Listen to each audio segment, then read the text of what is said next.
Ennen toimenpidettä kerätään tarvittavat välineet valmiiksi ja potilaalle kerrotaan, mitä tehdään, miksi tehdään ja mikä hänen roolinsa on toimenpiteen aikana.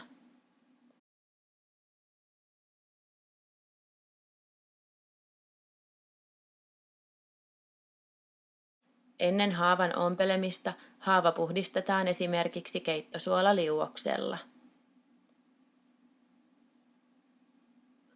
Tarvittaessa haavan voi puuduttaa lidokain-liuoksella.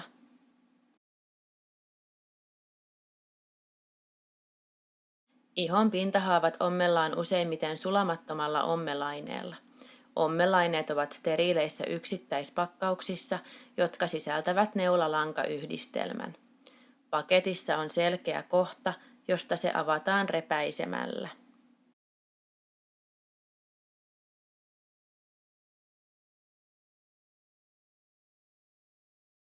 Neula tulee näkyviin niin, että siitä saa hyvän otteen neulan kuljettimella. Neula ja lanka vedetään paketista ulos steriilin alustan päällä.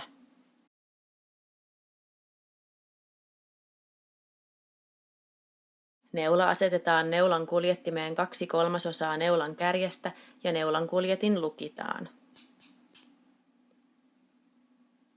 Haavan ompelu aloitetaan keskeltä haavaa. Neula läpäisee ihon 90 asteen kulmassa. Neulalla läpäistään haavan kummatkin reunat. Liikkeen tulee mukailla neulan kaarevuutta. Apuna voi käyttää kirurgisia atuloita. Neula ja lanka vedetään ihon läpi yhdellä vedolla.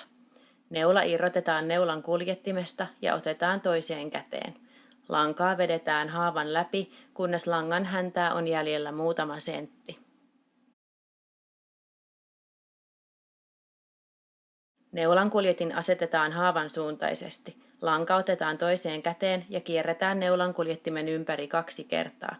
Neulan kuljettimella otetaan kiinni langan hännästä. Häntä vedetään langan kiertojen läpi vastakkaiselle puolelle ja kiristetään, kunnes haavan reunat koskettavat toisiaan. Seuraaviin solmuihin riittää vain 1 kierto. Solmuja tehdään yhteensä 3 tai 4 ja jokaisella kerralla häntä vedetään vastakkaiseen suuntaan aiempaan solmuun nähden. Suositeltavaa on, että solmukohta ei jää suoraan haavan päälle. Lopuksi langat katkaistaan noin 1 senttimetrin pituisiksi. Loput ompeleet sijoitetaan tasaisin välein haavalle.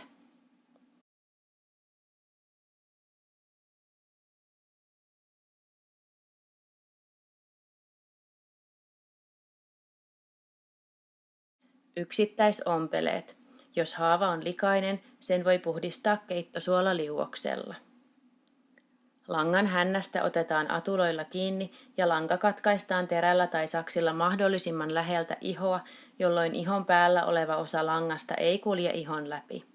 Tämän jälkeen ommel vedetään ulos ihosta.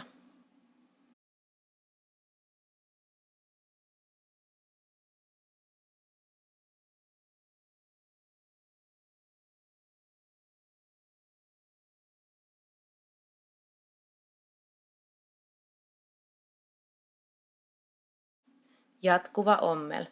Poiston voi aloittaa kummasta päästä tahansa. Langan hännästä otetaan atuloilla kiinni. Ensimmäinen ommel katkaistaan terällä tai saksilla mahdollisimman läheltä ihoa ja lanka vedetään ulos ihosta. Tämän jälkeen lanka katkaistaan aina samalta puolelta haavaa ja jokaisen katkaisun jälkeen lanka vedetään ulos ihosta.